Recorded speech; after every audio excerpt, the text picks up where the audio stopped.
आप लोग घर में कौन सी भाषा बोलते हो? Normal language. आपकी मदर टंग बोलते हो, आपकी मातृभाषा में बात करते हो, आप मारवाड़ी में बात करते हो, आप कच्ची में बात कर रहे हो, आप हिंदी में बात करते रहोगे, बरोबर है। बच्चा पूरा दिन आपके साथ में वही भाषा में बात कर रहा है। अभी मैं आपके साथ में कन्नड़ में चालू हो जाऊंगा तो कितनी देर बैठोगे आप? कन्नड़ में, मलयालम में, तेलुगु में चालू हो जाऊंगा तो आप कितनी देर बैठोगे यहाँ? 1 मिनट भी नहीं बैठ पाओगे। और आपके बच्चे को आपने 5 घंटा 6 घंटा ऐसी जगह पे बिठाया है जहां उसको कुछ समझ में नहीं आ रहा है। बच्चे ने बोला था, बच्चे ने बोला था, आपने बोला तो आपने बच्चे के हिसाब से नहीं देखा, आपने बच्चा बन के नहीं सोचा, आपने आपके हिसाब से सोचा कि हाँ कहीं ना कहीं ये करूंगा तो ये होगा। मैं वो भी पूछूंगा क्यों आपने ये स्कूल में भेजा। तो आप सही में जो बच्चे को प्यार करते हैं ना, तो बच्चे के साथ में बच्चा बन के बच्चे को क्या तकलीफ होने वाली है, बच्चे को क्या चाहिए और बच्चा किस में बचपना जी पाए वो सोच के रहते थे। सही बात है। तो आप सही मायने में बच्चे को प्यार करते हैं, वरना तो आप बहुत सारी चीज अपनी जो बातें है, अपनी जो मनमानी है वो थोप रहे बच्चे पे, क्योंकि बच्चा बोल नहीं पा रहा है, क्योंकि बच्चा रिएक्ट नहीं कर पा रहा है, बच्चा आपको समझा नहीं पा रहा है करके आप जो अपने को जो करना है वो बच्चे पे थोप रहे। आप लोगों ने ये अलग अलग कॉन्वेंट स्कूल, इंग्लिश मीडियम की स्कूल चूज क्यों की? कुछ तो रीजन रहेगा ना ये चूज करने के पीछे। क्योंकि देखो अभी का जो माहौल है ना, 5 साल के बाद में एकदम रिवर्स रहेगा। मोदी जी जो नई शिक्षण नीति ला रहे हैं ना, उसके ऊपर भी मैं आपको बहुत अच्छे से डिटेल में बताऊंगा कि 5 साल के बाद में क्या बदलाव आने वाले हैं। लेकिन पहले तो आपको टटोलना है मेरे को कि आप लोगों ने ये डिसीजन क्यों लिया। कोई बोलेगा मेरी देरानी की जेठानी की बच्ची है, वो 25,000 वाली फी में जा रही है, तो मैं क्यों 5,000 वाली में भेजूं? हाँ, मैंने अब तक 400 पेरेंट्स मीटिंग की है, उसमें यही होता है। तो आपने क्यों भेजा? आप लोगों ने आपके आजू बाजू में जो भी स्कूल है उसमें से यही स्कूल चूज किया, उधर क्यों चूज किया आपने?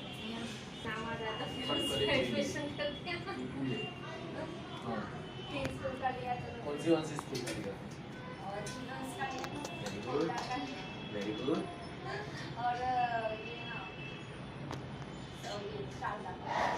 भी अपने आप से परिवर्तन है, और वो एक बार परिवर्तन हो गया वो वापस अपने पास नहीं आता है। समझ के रखो। आज की जो जनरेशन इंग्लिश मीडियम में पढ़ी हुई है, हम लोग ही बोल रहे हैं ना कि आज की जनरेशन कितनी खराब है, कितनी घटिया है। जिम्मेदार जनरेशन नहीं है, जिम्मेदार उनके माँ बाप है। माँ बाप ने ऐसी स्कूल में भेजे हैं जहां हमारे संस्कार नहीं है, हमारी संस्कृति नहीं है। और मोह क्या है? अंग्रेजी पढ़ेगा तो बड़ा सांप बन जाएगा। मुझे नहीं बनाना है बड़ा सांप। ये देखो, अंग्रेजी इसके लिए डाली हुई है कि वो लोग को ब्लाइंडली फॉलो करे। तुम सोचो मत हम बोले ऐसा करो, बिकॉज अंग्रेज लोगों को कारकुन चाहिए थे, वो लोग को उनकी मानसिकता से काम करने वाले लोग चाहिए थे, इसके लिए अंग्रेजी डाली वो लोग ने। हमको कारकुन नहीं बनाने, हमको कलाकार बनाने, हमको अपनी मर्जी से, अपनी सोच से आगे बढ़ने वाली चीज बनानी है। तुमको गाना गाना एक समय ऐसा आएगा ना, बच्चा का ब्रेक बना जाएगा। रबर को एक लिमिट के बाद खींचोगे तो क्या होगा? टूट जाएगा। अब बच्चे की स्ट्रेंथ को, बच्चे की बचपने को इतना खींच के अपनी मनमानी करवाओगे तो बच्चा एक दिन ऐसा हो जाएगा। मैंने बहुत सारे पेरेंट्स की सुनी है कि बच्चा बहुत जिद्दी हो गया है, क्योंकि माँ बाप को भी मालूम है ना, सुबह नींद में हो गया, बस आके लेके जाएगी तो वहां बेचारा 5 घंटा अननोन एटमॉस्फेयर में बैठेगा, फिर आएगा, खाएगा नहीं खाएगा, हाथ पकड़ के तुम लेके जाओगे ट्यूशन में, फिर संडे को स्केटिंग करो, डांस करो, ये करो, वो करो, पेंटिंग करो, क्योंकि हम नहीं कर पाए ना, इसके लिए हमारा बच्चा करेगा। क्या है, मशीन हो गई क्या? हमारी जो भी अधूरी इच्छाएं पूरी करने की मशीन है क्या बच्चा? ये समझो, सही में समझो। बच्चे को सही में होशियार बनाना है ना, तो उनकी सोच को खिलने दो। उनकी सोच खिलेगी तो बच्चा अपने आप होशियार बनेगा, और जब वो दूसरों से अलग बनेगा। आज 99% इंग्लिश मीडियम में डाल रहे, कॉपी पेस्ट वाले में डाल रहे, लेकिन वो सब तो भेड़िए है ना, वो सब तो गाय बकरी है। वो एक बकरी दौड़ेगी, उसके पीछे बाकी की भी भागेगी। देखा है कभी? एक शेर अपना रास्ता खुद चुनता है, अपनी मर्जी के हिसाब से चलता है। तो तुमको तुम्हारे बच्चे को भेड़ बकरियां बनानी है या शेर बनाना है? शेर नहीं बनानी है। हमारे पास में गुजराती में हम लोग ने पैम्पलेट बनाए हुए हैं, शायद बहुत सारे ये लोगों को तो नहीं मालूम पड़ेगा। हमारी एजुकेशन में क्या डिफरेंस है सोचो। ये जो सब हिंदी में भी हो गुजराती में भी देखो, हमारा सिलेबस ऐसा है, जब भी आपका बच्चा जब भी बाल मंदिर में रहता है तो गुरु ब्रह्मा गुरु विष्णु गुरु देव महेश्वर सिखाते हैं। क्या मतलब हुआ उसका? बच्चे कन्वीनियंट नहीं हो ऐसे एनवायरमेंट में भेज रहे हो, फिर बच्चे को आता नहीं है इसके लिए ट्यूशन रखते हो और बर्डन दे रहे हो। सास ने तो बोला सिर्फ बर्तन करना, लेकिन आज सास की कमर में दर्द है तो आज कपड़े भी धोने पड़ेंगे। ऐसे बच्चे से ऐसे डबल काम करवा रहे हो आप प्यार नहीं कर रहे हो, सही में बच्चे को प्यार नहीं कर रहे हो, आप अपनी मनमानी थोप रहे हो बच्चे के। क्योंकि बच्चे को क्या चाहिए, बच्चा कैसे अपना बचपन जिएगा, बच्चा कैसे हंस के जिएगा और बच्चा कैसे हंसते खेलते पढ़ेगा, वो आपको समझ में ही नहीं है। आप क्या सोच रहे हो कि बच्चे को ऐसे माहौल में पढ़ाना चाहिए जिसमें आपका इन्वॉल्वमेंट हो। आप चाहते हो कि आपका बच्चे में आपके संस्कार आए या पड़ोसी के संस्कार आए? बच्चा जिसके साथ में ज्यादा रहता है उसके संस्कार लेता है, सही बात है। तो आपका बच्चा जो माहौल में रह रहा है वहां के संस्कार लेके आएगा। आपने ऐसे ऐसे वाले स्कूल में रखा है तो घर पे आके भी ऐसे ऐसा ही करने वाला है, लोड ही करने वाला है। साथ में नॉनवेज खाने वाला बच्चा रहेगा तो नॉनवेज खाना भी चालू कर देगा, इंग्लिश में गाली बोलना। अच्छा, हम लोग सोचते हैं कि इंग्लिश मीडियम वाले बच्चे बहुत हाईफाई रहते हैं, गाली भी हाईफाई बोलते हैं, मालूम है? इंग्लिश वाले बच्चे गाली भी हाईफाई बोलते हैं, जो हमको समझ में नहीं आता है। हम समझते हैं हाँ इंग्लिश बोला, लेकिन वो इंग्लिश में गाली का मतलब क्या है वो समझ में नहीं आता है। जब भी बच्चा जब भी इतना बड़ा होता है ना, स्कूल में जाने लायक होता है ना, तो बच्चे के पास में अपनी मातृभाषा में बहुत सारी चीजें ऐसी है जो रेडीमेड मिलती है। ये बच्चे को बोलना नहीं पड़ता है, ग्रामर सिखाना नहीं पड़ता है।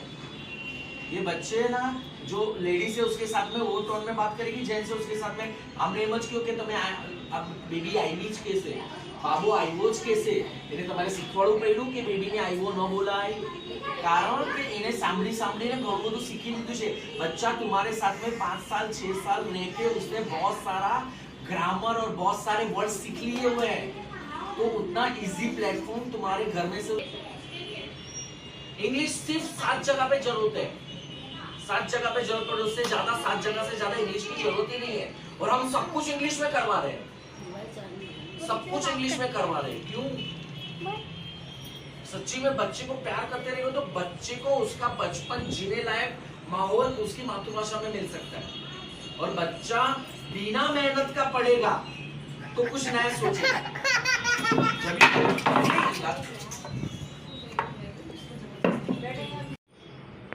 यानी हाँ, उसका मतलब क्या हो गया? धंधा है। वो लोग पैसा भरो, हम अपने सेकंड में ले देंगे। वो लोग को धंधा चाहिए, वो लोग को सिर्फ पैसा चाहिए, वो लोग को आपके बच्चे की एजुकेशन से मतलब ही नहीं है। और ये बिजनेस की चंगुल में आप लोग सब फंस रहे हो। मैं बोल रहा हूं ना, आप आपकी मातृभाषा में स्कूल में भेजो, जो भी स्कूल में भेजो, अंग्रेजी एकदम हाईफाई सिखाने की मेरी जिम्मेदारी, फ्री में सिखाऊंगा। आप बोलेंगे तभी मेरे बच्चे लोग आएंगे फ्री में वेकेशन में, आपके बिल्डिंग में आपके घर में 10 बच्चे को जमा करो, मैं आके फ्री में सिखाऊंगा। और ऐसा सिखाऊंगा जो कोई हाईफाई इंग्लिश वाला बच्चा भी नहीं सीखेगा। जो चीज मैं वेकेशन में सीख सकता हूं उसके लिए पूरे बच्चे को पूरा साल क्यों उसमें रगड़ दौड़ना है। और ये कंपैरिजन की जो मानसिकता है ना कि मेरी ननद ने डाला है, मेरी जेठानी ने डाला है, ज्यादा पैसा डालेंगे तो अच्छी पढ़ाई। आपको मालूम है जो मदर टंग की स्कूल है वहां के टीचर की क्वालिफिकेशन और प्राइवेट स्कूल के टीचर की क्वालिफिकेशन में कितना जमीन आसमान का फर्क है, मालूम है आपको? ये यहाँ के टीचर लोग को कंपलसरी गवर्नमेंट के नॉर्म्स के हिसाब से वो लोग की पढ़ाई हुई रहती है। यहाँ ये लोग के पगार इतने हैं कि वो लोग को कुछ फर्क नहीं पड़ता। यहाँ 15,000 पगार में वो लोग को कोई चाहिए तो 15,000 में ऐसे कोई आएगा नहीं कि जिसकी क्वालिफिकेशन ऐसी हो कि जो बच्चे लोग को बच्चे बन के पढ़ा ले। हमारे वहाँ बच्चे अंदर हंसते हंसते आते हैं। बच्चे हमारे वहाँ स्पोकन इंग्लिश में संडे को भी बच्चे बोलते हैं कि नहीं संडे को भी चालू रखो। हम पढ़ाते नहीं है, हम हंसते खेलते वो लोग के साथ में बच्चे को बोलता करते थे कि हाँ अंग्रेजी में बोल लो। पढ़ाना समझ में नहीं आता है। पढ़ाना क्या होता है? जब तुम साथ में रह के हंसते बोलते बच्चे को सिखा लो ना, तो वो अलग चीज होती है। यहाँ तो सोटी दिखा